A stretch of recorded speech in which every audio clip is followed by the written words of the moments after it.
निवेदन इतना है, शिव महापुराण की कथा जो पितरों की शांति के लिए, अधोगति में शांत हुए जीवों की शांति के लिए, गर्भ में कोई बच्चे अगर शांत हो गए 4 महीना 6 महीना 8 महीना 10 महीना या गर्भ से निकलने के बाद जो बच्चे शांत हो गए हैं, उन जीवों के कल्याण के लिए आप अगर शिव महापुराण की कथा श्रवण कर रहे हैं तो निवेदन केवल इतना सा रहेगा कि आप 7 दिन की कथा पूर्ण तरह से श्रवण करें।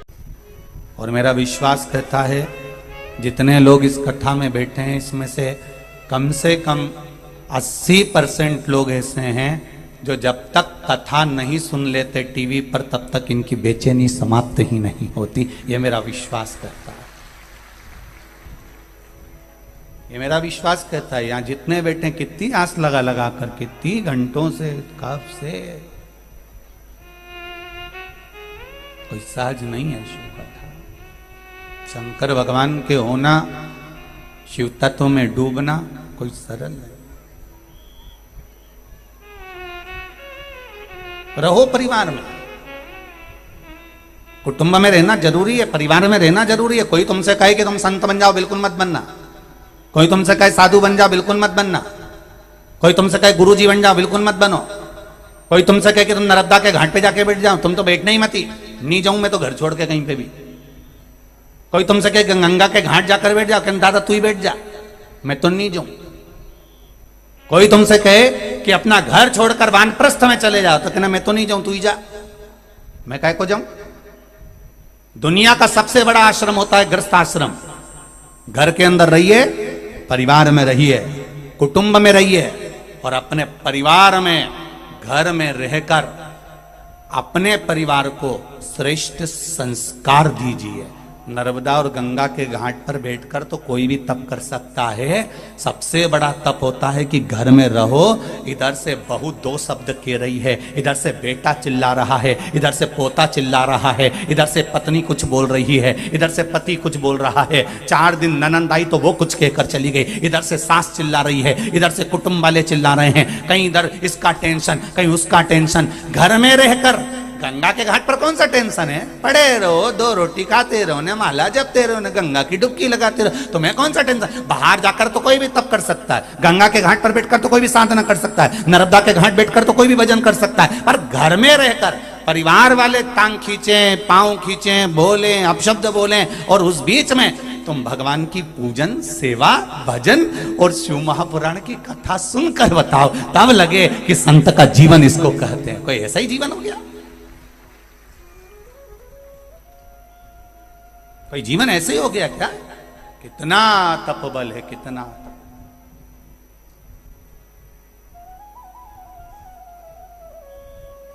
कितना तपबल, बहुत कठिन, बहुत कठिन।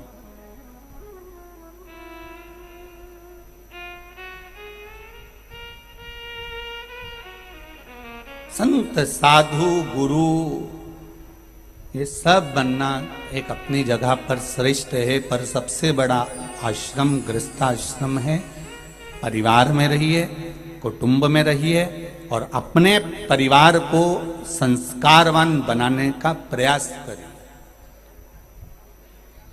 पहले भी कथा में कहा, आज फिर कह रहे हैं, पिता और माता में बहुत अंतर होता है। पिता का काम है आपको अच्छी शिक्षा देना, पिता का काम है आपके लिए कपड़ों की व्यवस्था करना, पिता का काम है आपके लिए कमाकर जायदाद बनाना, पिता का काम है आपको अच्छा खिलाना, अच्छा पहनाना, अच्छा देना, अच्छी शिक्षा देना, विद्या प्रदान कराना, यह पिता का काम है। और पिता से बढ़कर माँ का काम सबसे ज्यादा होता है कि अपने बच्चों को संस्कारवान बनाना। बच्चे कहीं लाइन से भटक तो नहीं रहे, कहीं लाइन से जा तो नहीं रहे।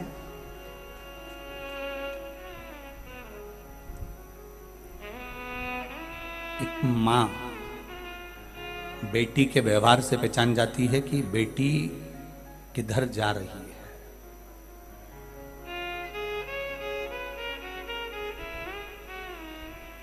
पर मां अगर नजरअंदाज कर दे तो बेटी भी सोचती है मेरी मां कुछ नहीं बोल रही है। पर माता ये जानती है मां अपने बच्चों को संस्कार श्रेष्ठवान दे सकती है।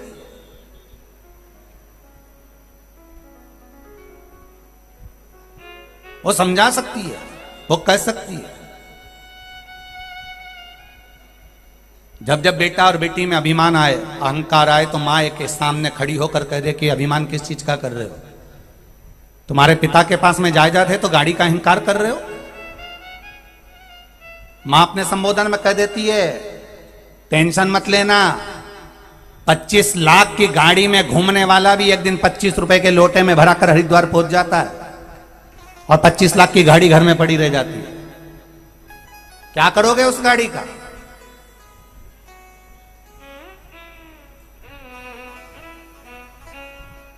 धन दौलत संपदा से बच्चों को समझाओ। हम कई बार कहते हैं अपने बेटों को तुम पिंजरे का शेर मत बनाना, जंगल का शेर बनाना। पिंजरे का शेर बनाने का प्रयास मत करो बच्चों को, बड़ा कठिन है जंगल के शेर में और पिंजरे के शेर में।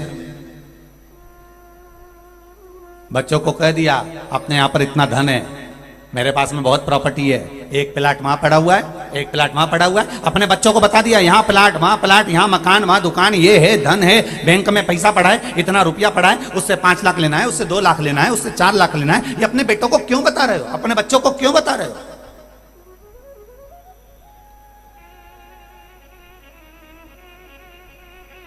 और बताने के साथ में अगर बता भी दिया तो कह दो ये तुम्हारा नहीं है, तुम्हें अपनी मेहनत करना है।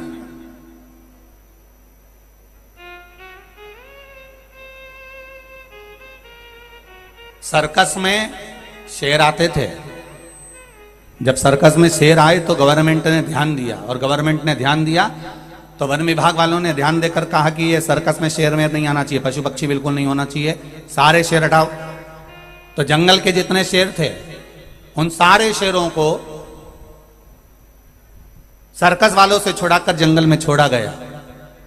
जब जंगल में शेरों को छोड़ा गया, 5 शेर जंगल में जब छोड़े गए, इन 5 शेर को छोड़ा और एक एक शेर का शिकार जंगल में रहने वाले जंगली कुत्तों ने कर लिया। एक एक शेर को 6-6, 7-7 कुत्तों ने घेरा और उस शेर को मार दिया। जब खबर मिली वन विभाग वालों को तो वन विभाग वालों ने पता करा कि यहाँ शेर थे। वो कहां गए? तो कहा उनको तो कुत्ते मार दिए, शेर को कुत्तों ने मार दिया। हाँ, शेर को कुत्ते ने मारा है। हाँ हाँ, शेरों को कुत्ते ने मार दिया। ओ, और शेर को कुत्तों ने जब मारा, ध्यान आया, तब स्मरण किया गया, तब स्मरण आया। और शेर का शिकार कुत्ते कर गए, शेर का शिकार कुत्तों ने कर दिया। ये विचार करा गया, ये विचार में आया और शंभु शरणे पड़ी मांगू घड़ी घड़ी दुख काटू दया करी मैं दर्शन आपू। शंभु शरण पड़ी मांगू घड़ी रे घड़ी दुख काटू दया करी ने दर्शन आपू। विचार किया कि ये शिकार कुत्तों ने कर दिया। हाँ साहब, तो का कैसे? तो मालूम पड़ा कि जो शेर जंगल का था उसको पिंजरे में रख दिया गया था, और पिंजरे में रहते रहते उसको पिंजरे में खाने की आदत पड़ गई थी, पिंजरे में रहने की आदत पड़ गई थी, वो शिकार करना भूल गया।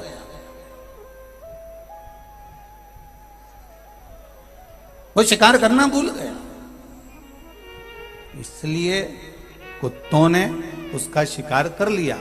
शिव महापुराण की कथा कहती हम अपने बच्चों को पिंजरे का शेर ना बनाएं। सब चीज उसको दिए जाओगे, सब चीज दिए जाओगे, तो जब वो बड़ा होगा और आप रहे ना रहे, उसके पास में प्रॉपर्टी, धन, दौलत सब कुछ होगा, और मालूम पड़े बहुत सारे कुत्ते मिलेंगे जो शेर का शिकार करना चाहेंगे। ऐसे बहुत मिलेंगे कि तुम्हारी प्रॉपर्टी को देखकर, तुम्हारी दौलत को देखकर, तुम्हारे वैभव को देखकर तुमसे दोस्ती कर लेंगे, और दोस्ती कर कर तुम्हारी प्रॉपर्टी को एक दिन शेयर मार्केट में या डब्बे में लगा देंगे और पूरा बर्बाद कर देंगे और तुम्हें नीचे लाकर छोड़ देंगे। तुम्हें नीचे लाकर छोड़ देंगे। अपने बच्चों को जंगल का शेर बनाना है,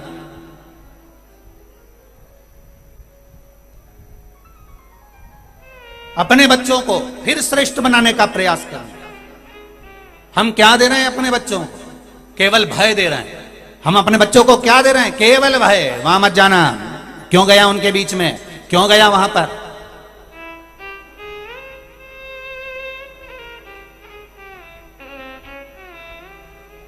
अपने बच्चों को यह समझाना है सनातन धर्म की बारी आए, और सनातन धर्म की जब बारी आए, और हिंदू धर्म की जब बारी आए, और राष्ट्र उत्थान की जब बारी आए, तब घर में मत बैठे रहना, घर से निकलकर बाहर खड़े होना और इस राष्ट्र उत्थान के लिए कुछ करने का प्रयास करना। ये हमारे बच्चों को हमें सीख देना पड़ेगा, कोई दूसरा नहीं देगा।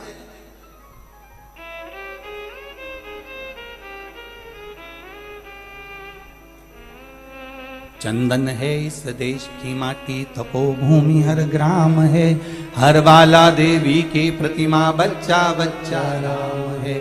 जिसके सैनिक समर भूमि पर गाया करते गीता है, उसी माटी के हल्के नीचे खेली करती सीता है। यह साधारण सी धरा है ही नहीं, यह वो वसुंधरा है जहां वीर जन्म लेते हैं।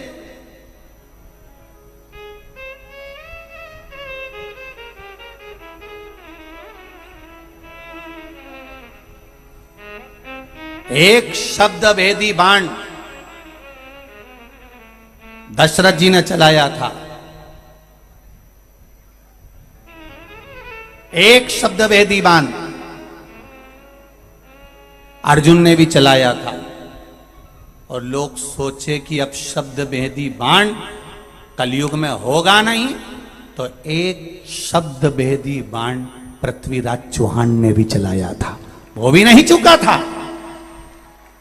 कहने वाले ने तो केवल कह दिया था इतने गज पर है सुल्तान, और तैयार हो जा पृथ्वीराज चौहान, और उस समय वो तैयार हो गए। एक शब्द वेदीबाण। लोग कहे कि कलयुग में शब्द वेदीबाण आ सकता है, क्यों नहीं होगा? आप अपने शब्दों का वो बाण चला सकते हो। आपके शब्द बड़े विचित्र हैं, इन शब्दों के बल पर आप वीर से वीर को शून्य कर सकते हो, और इन शब्दों के बल पर एक शून्य को भी वीर के पथ पर लाकर बिठा सकते हो। ये शब्द कोई साधारण नहीं हो सकते। उस समय बाण चलता था, इस समय शब्द चलते। उसको पहचाना जाए, जाना जाए। ब्रह्मा जी के मन में संशय हुआ, उन्होंने अपने पिता भगवान विष्णु से कहा। विष्णु जी ने कहा क्या बात है ब्रह्मदेव? ब्रह्मा जी कहते हैं आपके पिता कौन है, हमें जानना है, हमें पहचानना है। आपके पिता कौन है?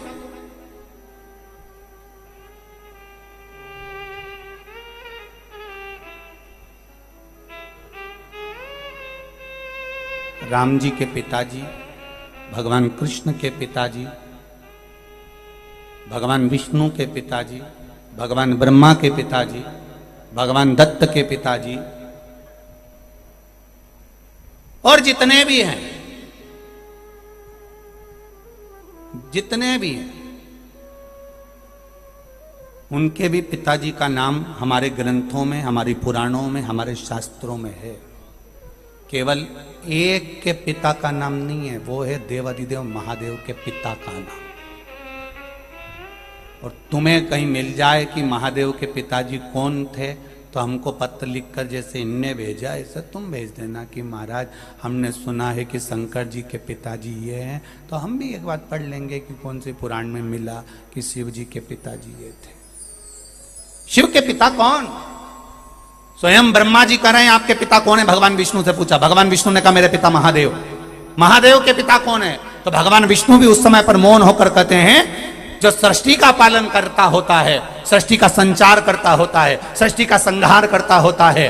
ब्रह्मा जी आपको संचार की व्यवस्था दी है, विष्णु भगवान कहते हैं मुझे संचार की व्यवस्था दी है, शंकर भगवान को संहार की व्यवस्था दी है। पर यह मत सोचना कि शिव जी के पास केवल संहार है, शंकर भगवान के पास में संचार भी है, संहार भी है, सब कुछ मेरे देवादिदेव महादेव के पास में है। अगर एक रोग भी तुम्हारे शरीर में आ गया, आपने अगर शंकर जी की भक्ति श्रेष्ठता में करी है तो निश्चित है वो रोग भी आपका कुछ नहीं बिगाड़ सकता, उसको समाप्त होना पड़ेगा। अकाल मृत्यु वो मरे जो काम करे चंडाल का, काल उसका क्या बिगाड़े जो भक्त हो मां काल का। जो शिव का उपासक है वो सम्मुख में आकर खड़ा तो होए।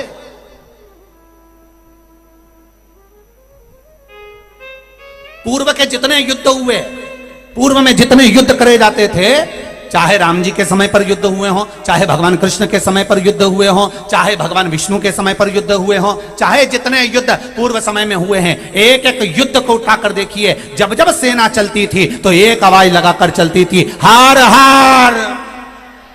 केवल एक आवाज लगाकर चलती थी। क्यों? क्योंकि उस हर हर महादेव की गर्जना इतनी तेज होती थी। जब सारे सैनिक एक साथ हर हर महादेव कहते थे तो शिव महापुराण की कथा वर्णन करती है, स्कंद पुराण कहती है, जब हर हर महादेव कहा जाता था, ये हर हर महादेव शंकर भगवान ने माता गंगा को दिया है। जब गंगा तप कर कर कर थक गई तब भगवान शिव ने कहा था गंगा चिंता मत कर, मेरा हर हर नाम तेरे नाम से जोड़ा जाएगा। तो हर हर महादेव से गंगा जी ने पूछा होता क्या है? शिव जी कहते हैं अगर युद्ध के मैदान में भी अगर एक वीर सैनिक भी हर हर महादेव कहकर टूट पड़ेगा तो ये निश्चित है गंगा कि हर हर महादेव कहने के बाद दुश्मनों के गर्भ में भी अगर बच्चा होगा तो वो भी गिर पड़ेगा। ये हर हर महादेव की वो गर्जना है। जब दुश्मनों के गर्भ का बच्चा भी हर हर महादेव से गिर सकता है तो तुम्हारे भीतर जो पाप, काम, लोभ, आसक्ति, वासना, तृष्णा जो भरी हुई है वो क्या समाप्त नहीं हो सकती? जो रोग अंदर समाते जा रहा है, किसी का किडनी गड़बड़ हो गया, किसी का लीवर गड़बड़ हो गया, किसी को कैंसर हो गया, किसी का शुगर हो गया, किसी का बीपी हो गया, ये आया कहां से? ये बीपी शुगर कहां था? अब तुम्हारे पास में नाथ द्वारा लगा है, जरा जाके तो देखो कि भगवान से पूछो। एक बार भगवान के लिए थोड़ा सा कुछ प्रसाद बना और उसमें शक्कर कम गिर गई तो भगवान ने नी खाई। भगवान कहते मुझे तो चोगना चाहिए 250 ग्राम मावा ने 2 किलो शक्कर। नाथ द्वारा वाला मेरा श्री जी बाबा कहे मैं तो चोगना मीठा खाता हूं और तुम मुझे फीका दे रहे हो, मुझे चोगना मीठा चाहिए। तो तुम तो मंदसौर के निवासी हो, इधर सांवरिया सेठ, नाथ द्वारा, चार भुजा जी, सब तुम्हारे पास में जितना देवता आजू बाजू बैठा है सब खाया पिया। सारी दुनिया के शिवलिंग देख लो और मंदसौर का शिवलिंग देख लो। भगवान मंदसौर का पशुपति नाथ भी कह रहा है अच्छे जाड़े तगड़े रहे और जोरदार रहे हो, उसमें क्या दिक्कत है? टेंशन लेकर मत जियो। महादेव भी कह रहा है कि देखो मैं टेंशन में नहीं बैठा, बड़ी मस्ती में बैठा हूँ। 4 मुद्रा वो अपनी दर्शन देते हैं, बचपन की अलग, जवानी की अलग, अधेड़ी की अलग, बुढ़ापे की अलग। उनने पूरी मुद्राओं का दर्शन देते देते भी सब सीख दे दी तुमको पशुपतिनाथ ने। जब बुढ़ापे की मुद्रा आई तो उनका चेहरा यहाँ से उठ गया, ऐसा लग रहा था कि मुंडा का सारे दांत चले गए और चेहरा थोड़ा सा झुक गया, बड़ा हो गया। तो तुम्हें एक एक मुद्रा का दर्शन तो करो। वो अपने को सीख दे रहा है, इधर सांवरिया सेठ सीख दे रहे हैं, उधर बैठे हुए नरसिंह भगवान श्री जी बाबा सीख दे रहे हैं। हर तरह का सीख। सांवरिया सेठ बाजू में लगा है, बार बार तुमसे कह रहा है अपने आप को सेठ मत समझना रे। फिर कह रहा हूं सेठों में सेठ, सांवरिया सेठ, बाकी के जितने सब डुप्लीकेट। सेठ एक ही है, तुम टेंशन में मत लेना हो कि तुम सेठ हो और अगर तुम सेठ हो तो किसी नानी बाई का 56 करोड़ का मायरा भर के बता दो, किसी द्रौपदी का चीर बड़ा कर बता दो। तुम सेठ हो तो किसी का कुछ भला करके बताओ, अपने बच्चों के लिए, अपने पुत्र के लिए, अपनी बेटी के लिए, अपने परिवार के लिए तो दुनिया करके जाती है। जितने मरे उनने किसने दूसरों के लिए कर दिया, सब अपने परिवार के लिए करा। तुम सांवरिया सेठ जैसे बनना चाहते हो तो तुमने दूसरे के लिए क्या करा? इतनी बड़ी कथा चल रही है, किस किस ने पोया समोसा बंटवाया, किस किस ने खिचड़ी का प्रसाद बंटवाया, किस किस ने पानी पिलवाया। ये तो वहां लिखा जा रहा है कि तू कितना बड़ा सेठ है कि डुप्लीकेट है, ये तो वहां लिखा। परिवार के लिए तो कोई भी कर चले जाएगा, नाते रिश्तों के लिए तो कोई भी करके चले जाएगा, कुटुंब के लिए तो कोई भी कर चले जाएगा। तुमने कितना करा वो लिखाता है वहां।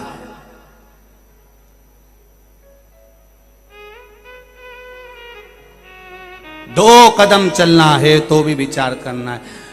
देखिए, हम समिति वालों से एक बात कह दे रहे हैं, हम डोनेशन जब देंगे जब हमारी गाड़ी बिल्कुल पास में लगाना, बिल्कुल पीछे जहां पास से रास्ता हो हम वहीं से आएंगे, हमारी गाड़ी दूर नहीं होना चाहिए। तो उन्होंने कहा साहब ठीक है, आप दे तो दो, हम तुम्हारी गाड़ी पास में लगा देंगे। तुमने यहां तो गाड़ी पास लगा ली पर वहां दूर हो गई, वहां दूर। भगवान से कहा अंत समय में, प्रभु मैंने तो गाड़ी पास लगाई थी। भगवान बोले गाड़ी लगाने से क्या होता है, कथा में दिल कितना लगाया, कथा में दिल कितना लगाया। गाड़ी लगाने से कुछ नहीं होता, दिल लगाना पड़ता है, चित्त लगाना पड़ता है, वृत्ति लगाना पड़ती है, मन लगाना पड़ता है। आ तो गए, बहुत लोग आए, ढेर पड़े वहां तक, पीछे तक तुम अंदाजा लगा कर देखो कि जो टेंट लगाया था वो भी भरा पड़ा, उसके पीछे गाड़ियां खड़ी हैं, टैंकर खड़े, और जो फायर ब्रिगेड खड़ी है, एम्बुलेंस खड़ी है, उस पर लोग चढ़ चढ़ के बैठे। उसमें क्या दिक्कत है, आने को तो दुनिया आ जाती है, पर दिल कितना लगाया रे। इसीलिए तो भगवान भी पूछेगा तेरा क्या होगा रे कालिया, होगा क्या? मन कितना लगाया, चित्त कितना लगाया, वृत्ति कितनी लगाई। बैठे थे भगवान, हम तो कथा में जाके बैठे थे। भगवान बोले तुम कथा में बैठे थे तो मैं बैकुंठ में बैठा था, तो तुम हमारे लिए नहीं आओगे। भगवान के दिल लगाने वाली बात है। अगर दिल लग जाता है तो एक छोरा छोरी के मोबाइल का भी खर्चा उठा लेता है, दिल लगाने वाली बात है। एक छोरी और छोरे का दिल लग जाए ना, तो छोरी बस इतना कह दे मेरे पास बैलेंस नहीं था इसलिए मैंने मैसेज नहीं करा, मुझसे तो बोल अभी डलाऊं, 500 का एक ही बाहर में डला दिया ले। और फिर बोली मारा तो मोबाइल खो गया। अरे तुम्हारे साथ चल, ने उन्हें भुड़ भुड़ करी, खुद के पास में तो 15,000 का उसे दिलाया 30,000 का। जरा सा दिल लगा और तुम्हारा खर्चा पूरा वो छोरा उठाया। तो जरा सा दिल मेरे महादेव से लगा लो, तुम्हारी जिंदगी का खर्चा भी वही उठाए। लगाओ तो, दिल नहीं लगा पा।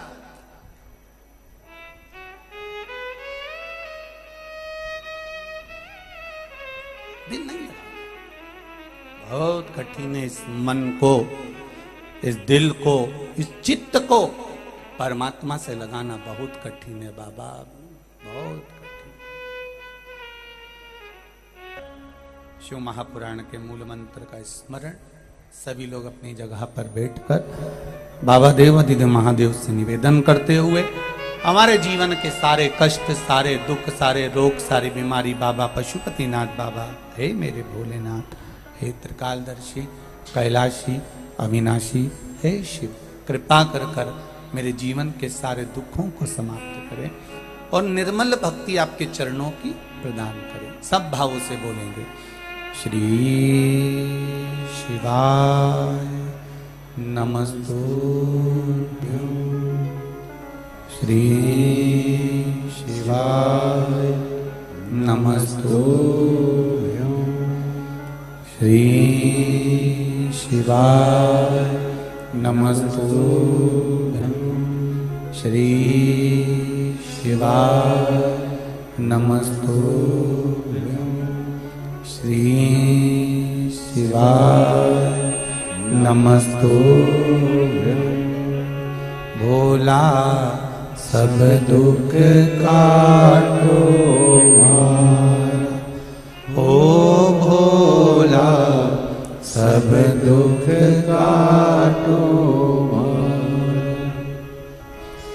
शिव शंकर जपूं तेरी माला, भोले बाबा जपूं तेरी माला, भोला सब दुख काटो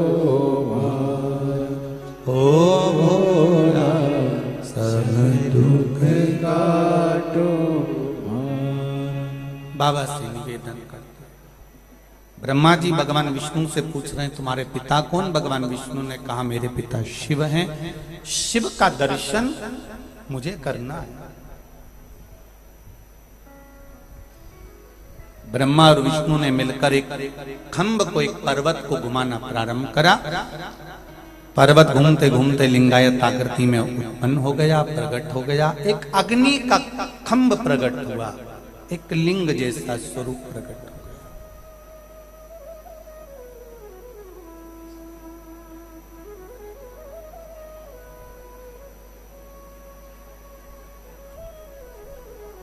एक लिंगायत आकृति प्रकट हो गई।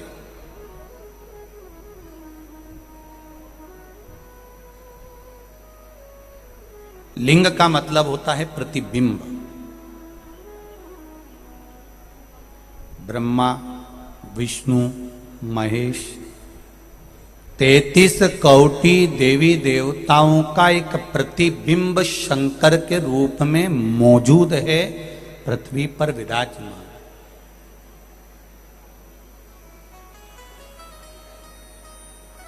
पृथ्वी पर विराजमान है आपका एक शिव के रूप में 33 कोटि देवताओं का प्रतिबिंब। पूरे विश्व की भूमि को, पूरे विश्व की भूमि को कहीं से भी खोद कर देख लेना, कोई देवी देवता मिले ना मिले, पर यह विश्वास है कि मेरा शंकर भगवान का शिवलिंग तो इस पृथ्वी के नीचे मिलता है,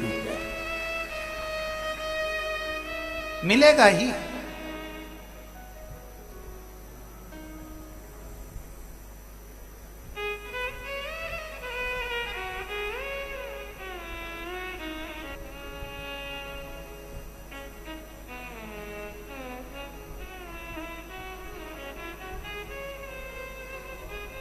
कोई जात, कोई समाज कभी कमजोर नहीं होती। ये हमारी दृष्टि का भेद है कि हम उसको कमजोर समझते हैं, हमारी दृष्टि का भेद है कि हम उसको नीचा समझते हैं। भगवान शंकर की दृष्टि में कोई कमजोर नहीं। सबसे पहले देवाधिदेव महादेव पशुपतिनाथ का दर्शन एक धोबी को हुआ, और धोबी ने देखा कि यहाँ पर कुछ प्रतिबिंब है, ऐसा लग रहा है कि ये मूर्ति जैसा। बेचारा वो सहज सरल, उसको क्या मालूम, वो तो अपनी मस्ती में कपड़ा धोता, अपना काम करता, उसको कोई मतलब नहीं।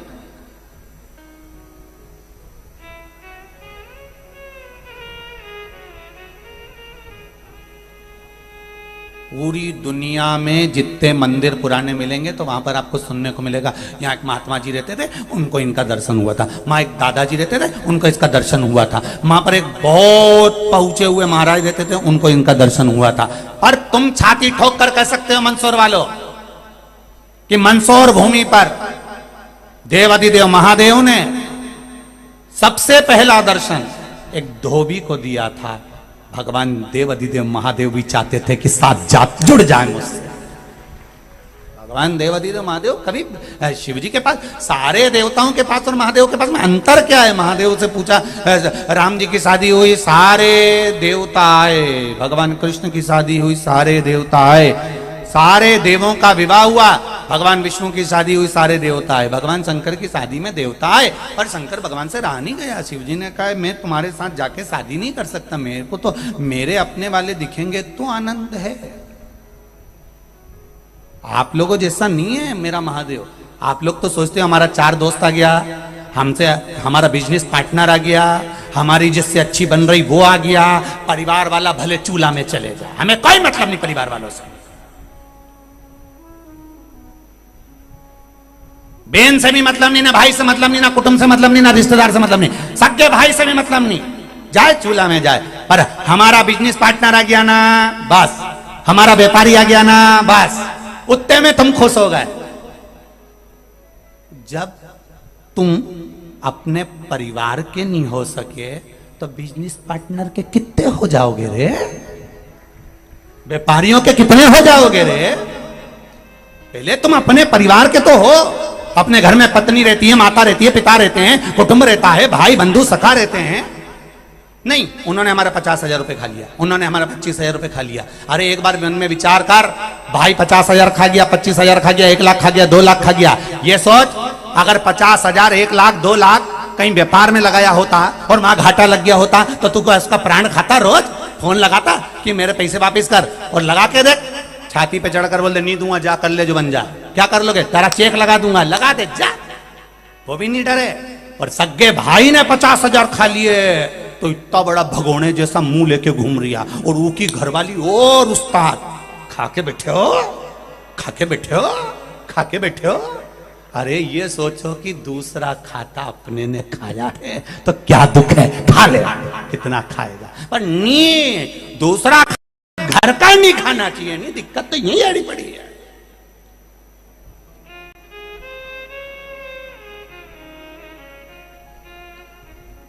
दूसरा खा ले तो दिक्कत यही आड़ी पड़ी है।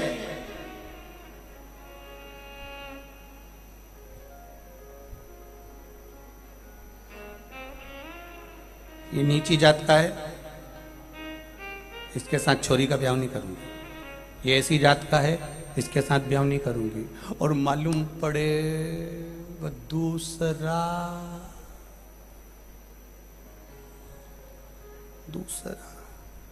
फिर क्या करोगे? उससे अच्छा है सनातनी तो है, हिंदू तो है, धर्म को मानने वाला तो है, सत्कर्म से जुड़ा हुआ तो है, भगवान की भक्ति से लगा हुआ तो है। नहीं, फिर वही बात आ गई, मुसद्दी लाल समझ जा। दूसरा खा गया। कल एक गाड़ी भर के भेजी थी व्यापार की, डूब गई, कहीं एक्सीडेंट हो गया, कहीं कहीं तुमने सहन करा कि नहीं करा कि मेरा पैसा वहां चले गया? पर भाई नहीं, भाई खा जाए तो ये सोचो कोई बात नहीं, बेचारा की परिस्थिति ठीक नहीं है, करेगा आज नहीं तो कल देगा। भाई है अपना, बहू है अपनी, कुटुंब है अपना, बहन है अपना, नाते हैं अपना, रिश्ते हैं। ये पुराने समय के कोई संबंध होंगे जो नोच नोच के ले रहे हैं, उसमें कोई दिक्कत वाली बात नहीं है। पुराना समय, एक सेठ जी सबको उधार पैसा देते थे, उधार देते थे और कहते थे या जन्म में दोगे कि वाह जन्म में दोगे। जो समझदार होता था इस जन्म में दे देता था, जो खाने की नियत रखता था तो कहता अगले जन्म में देंगे। उन सेठ जी के यहाँ बहुत सारी भैंस थी, भैंसों ने आपस में बात करा कि क्यों री अपन सेठ जी के इतना दूध क्यों दे रहे हैं? तो क्या सेठ जी बड़ा चतुर है, पूछता है ब्याज देने से, पैसा देने से पहले कि यह जन्म में दोगे कि वो जन्म में दोगे। जो इस जन्म में चुका देता है वो भैंस नहीं बनता, जो अगले जन्म की के देता है तो भैंस बन के सेठ जी के आ जाता है, और सेठ जी उसका दूध निचोड़ निचोड़ के बेचता रहता है। तो देना तो पड़ेगा, कहीं पर भी दो। और तुम्हें अगर भैंस नहीं बनना है तो जिसका पैसा तुमने लिया ईमानदारी से दे देता रहता था, नहीं तो निचोड़ निचोड़ के तो देना ही पड़ेगा। आज नहीं तो कल देना हिसाब तो करना पड़ेगा। फिर वही वाली बात आ गई, मत बुरे कर्म कर बंदे वरना पछताएगा, भगवान की आंखों से तू बच नहीं पाएगा, तू बच नहीं पाएगा। अरे ओ अज्ञानी मत करना, तेरे कर्म का फल भी तू ही पाएगा, जैसा किया तूने तेरे आगे आएगा। मत बुरे कर्म कर बंदे वरना पछताएगा, भगवान की आंखों से तू बच नहीं पाएगा, तू बच नहीं पाएगा। कर्म अच्छा करना कोई बात नहीं, थोड़ा धीर तो बांधो, होगा सब होगा। उसने खा लिया तो तुम्हारी बीपी शुगर ऊंची नीची क्यों हो रही है? मत करो। शरीर बड़ी मुश्किल से मिला है, यह मानव का शरीर बड़ी मुश्किल से 21,600 श्वास प्रतिदिन मेरे मालिक ने दी है। प्रतिदिन तिजोरी भर रहे हो और अपनी तिजोरी खाली कर रहे हो। घर की तिजोरी तो भरा रही है, पर ये तिजोरी को भी तो देखो कि कितनी खाली हो गई। बचपन निकल गया, जवानी निकल गई, रोज 21,600 रोज निकल रही है। कमाने कमाने में घर की तिजोरी तो भरा गई दादा, पर ये तिजोरी खाली हो गई। मुंडा का सारा सोफा सेट निकल गया, सारा सोफा सेट। खिड़कियां खराब हो गई, बक्सों के पास बैठना पड़ रहा है। कई बोल रहा महाराज इतनी खिड़कियां बेकार हो गई कि यहीं का नहीं दिख रहा। सोफा सेट चले गया, सागौन की लकड़ी का, डॉक्टर के पास गया, साजड़ की लकड़ी का प्लाईवुड का लगवाया। ऐसा प्लाईवुड का कि रोज निकाल के फ्रिज में रखना पड़ता, कटोरी में रोज प्रतिदिन। खाओ जब बत्ती सी याद आती है, पढ़ो जब चश्मा याद आता है, और मरो तब राम याद आता है। धन्य है। खाने बैठे तब याद आया, फ्रिज में से बत्ती सी निकालना, हमारा मुंडा में बत्ती सी नहीं, फिर खाने के टाइम पे चना खाया, बत्ती सी दो ही वापिस फ्रिज में। वो पढ़ने चश्मा याद आया, छोरी हरियो डिग्री है, छोरी देख हमारा चश्मा कहाँ पड़ा, क्या तो जरा चश्मा लेके आ बेटा, नानी चश्मा लाना हमारा। और चश्मा लाई, पढ़ते समय चश्मा याद आया, खाते समय बत्ती सी याद आई, और मरते समय शंकर और राम याद आया। घर के लोग कह रहे दादाजी निपटवे वाला हो न, राम राम बोलो। दादाजी बोले कई बोलूं, हरी बत्ती सी लाई दे, फ्रिज में धरी। फिर कहीं की छोरी आई, उन्हें क्या दादाजी अब तुम्हारा शरीर कई काम नहीं आई दिया, ठंडा पड़ी दिया हो। दादाजी बोले तेल दी नहीं भरूंगा, तो चिंता मत करो। फिर तीसरी आई, उन्हें कहा नीचे गोबर से लीप दो, दादाजी के सुलाना पड़ेगा। दादाजी के नीचे सुलाया, थोड़ी देर बाद दादाजी बोले रे पानी पता सा लिया, वापिस बैठ गया। फिर वापस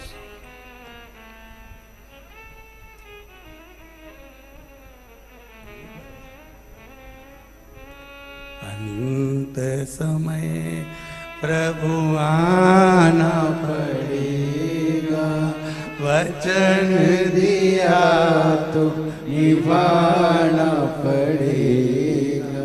आए ना आए प्रभु कुटुंब कबीरा, अंत समय प्रभु आना पड़ेगा। भगवान की भक्ति अविरल भक्ति है, अविरल भक्ति। ब्रह्मा जी कह रहे तुम्हारे पिता कौन? मेरे पिता शिव लिंगायत आकृति में प्रकट हो गए। ब्रह्मा जी ने कहा इनका चरण कहाँ, शीश कहाँ? भगवान विष्णु चरण ढूंढने जा रहे हैं, भगवान ब्रह्मा शीश ढूंढने जा रहे हैं। भगवान विष्णु ने आकर कह दिया कि मुझे चरण नहीं मिला। सत्य एक बार बोलना पड़ता है, और वो भगवान विष्णु ने कह दिया। इसलिए स्कंद पुराण से सत्यनारायण भगवान की कथा निकली है।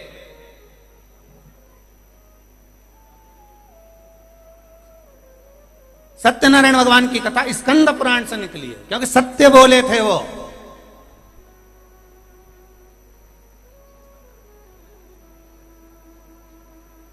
अब आज का जमाना में तो सब झूठा नंबर 1 का।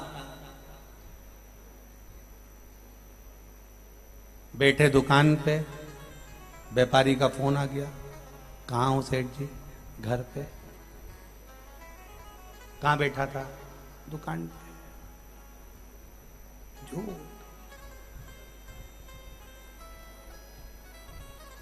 झूठ, कितना संसार में झूठ। एक गुरुजी के पास एक चेला पहुंचा, गुरुजी मुझे तुम्हारा फोटो चाहिए। गुरुजी ने कहा